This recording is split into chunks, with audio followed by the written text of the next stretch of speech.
అమ్మాయా చెప్పు నాన్న. ఏం కూర వండుతున్నా? వంకాయ కూర వండుదాం అనుకుంటున్నా నాన్న. వంకాయ కూర వద్దు కానీ వంకాయ పచ్చడి చెయ్యి. అలాగే నాన్న చేస్తాలే. అట్టగా పెద్దగడ చెయ్యి. ఇదిగో వంకాయలు ఉండట్టుండే కోసురండి, చట్నీ చేస్తా. ఆ బుట్ట నేను కోసుకొస్తా. కొంచెం తొందరగా కోసుకురండి. అలాగే.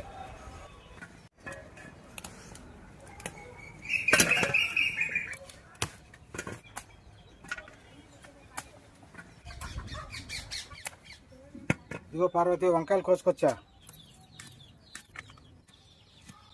2 చెంచాలు నూనె వేసుకుందామండి. మంటకు సరిపడా పచ్చిమిరకాయలు ఇట్లా ముక్కలు చేసుకుని వేసుకుందామండి. దీనిలోనే 1/2 కేజీ వంకాయ ముక్కలు వేసుకుందామండి. వేగిపోయినాయండి, తీసేసుకుందాం. దీంట్లోనే టమాటా ముక్కలు వేసుకుందాం. వంకాయ పచ్చిమిరకాయ ముక్కలు నూరేసుకుందామండి. ముందు ఈ టమాటా చింతపండు కూడా వేసుకుని నూరేసుకుందామండి. ఇప్పుడు ఎల్లిపాయ జీలకర్ర కూడా వేసుకుందామండి. చట్నీ అయిపోయిందండి, తిరగమాత వేసుకుందాం. రూపాయలు పోపు దినుసులు వేసుకుని వేసుకుందామండి. 3 ఎల్లిపాయలు వేసుకుందామండి. దానిలోనే కరివేపాకు కొత్తిమీర వేసుకుందామండి. 1/2 చెంచా పసుపు వేసుకుందామండి.